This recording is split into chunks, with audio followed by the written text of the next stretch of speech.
છેલ્લા 85 દિવસથી અમે 11 ગામના લોકો હુડા રદ કરવા માટે સંમેલન કરી રહ્યા છીએ।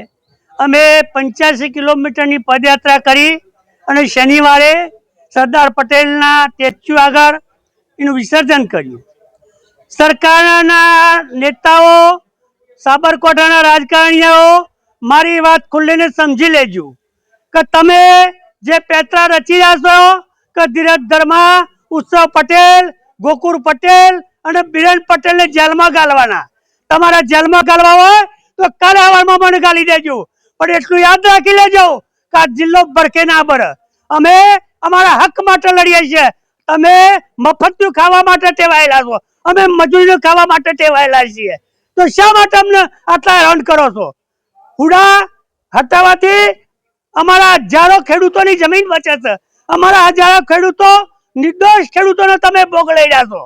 તમે સરકારને એક બાજુ લૂંટવાની, એક બાજુ લોકોને લૂંટવાના અને છેલ્લા ખેડૂતને લૂંટી લેવાનું। તો મહેરબાની કરી અને મને જેલમાં લેવા તો લઈ લેજો, પણ હુડા તો રદ કરાવવાના।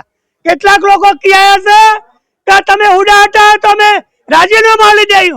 અરે રાજીનામું કાલ હાલતા તો આજે હાલી દો, અને ના લો તો કોઈ નહીં, પણ તમારી જો તાકાત હોય તો સાહેબ ખુલ્લા મેદાને આવી દો અને ગાલો જેલમાં અમોને। અમે જવા માટે તૈયાર છીએ, પણ કોઈ પણ સંજોગે અમે અમારી વળતર વગર, સરકાર કોણ ખોલીને વાપરી લે કે અમે અમારી વળતર વગર 1 ઇંચ જમીન સરકારને આપવાના નથી।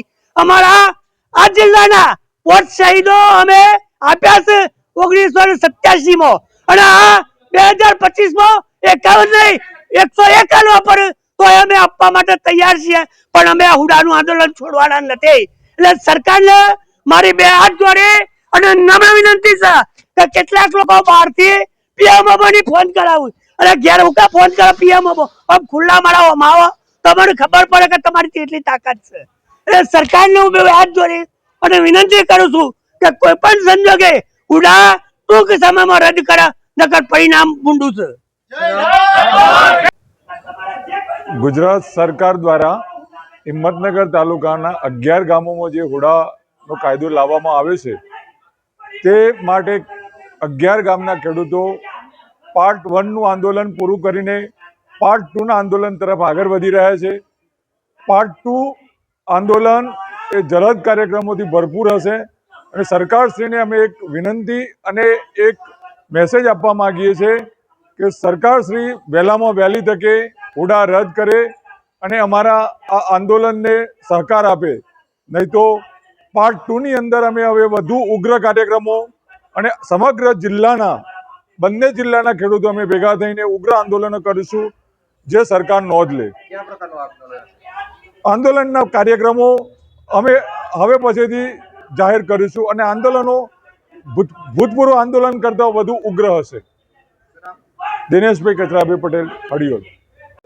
આજ રોજ હુડા સંકલન સમિતિની બેઠક મળી હતી, અને ભૂતકાળમાં અમે જે એકતા પદયાત્રાનો કાર્યક્રમ કર્યો ને એ દિવસ જે જાહેર કર્યું હતું કે હવે આંદોલન મહાત્મા ગાંધીના માર્ગે નહીં પણ વીર ભગતસિંહના માર્ગે છે, અને એના ભાગરૂપે આજે 2 કાર્યક્રમોની જાહેરાત કરવામાં આવી છે।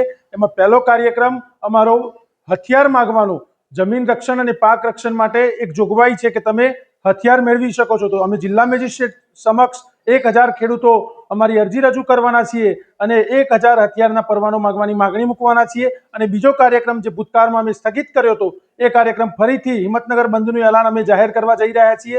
આગામી 12/12/2025ના રોજ હિંમતનગર સજ્જડ રીતે બંધ રહેશે। ભૂતકાળમાં અમને વેપારીઓએ ખૂબ સારું સહકાર આપવાનું વચન આપ્યું હતું, અને અમે ફરીથી ખેડૂતો સૌ સાથે મળી હિંમતનગરના તમામ વેપારી અને વેપારી એસોસિએશનને વિનંતી કરીએ છીએ કે આગામી 12/12/2025ના રોજ ખેડૂતો માટે એક દિવસ, ખેડૂત અને વેપારી સિક્કાની 2 બાજુ છે, તો ખેડૂતો વેપારીઓને વિનંતી કરી રહ્યા છે કે એક દિવસ ખેડૂતો માટે હિંમતનગર બંધ પાડવામાં આવે। વેપારી એસોસિએશન જોડે અમે ભૂતકાળમાં પણ બેઠકો કરી હતી ને આજે પણ અમે વેપારી એસોસિએશન જે વખતે અમને સમર્થન જાહેર કર્યું હતું એમને વાતચીત કરી છે અને એમને ખાતરી આપી છે કે તમારી સાથે અમે ઊભા છીએ। એમના જોડે અમારી બેઠકો 2-3 વાર ભૂતકાળમાં થઈ છે। એમને અમને આશ્વાસન જ આપ્યા રાખ્યા છે, ચોક્કસ સમયગાળો કે સમય મર્યાદા અમને આપવામાં આવી નથી, જેથી અમે અમારું આંદોલન ઉગ્ર કરી રહ્યા છીએ।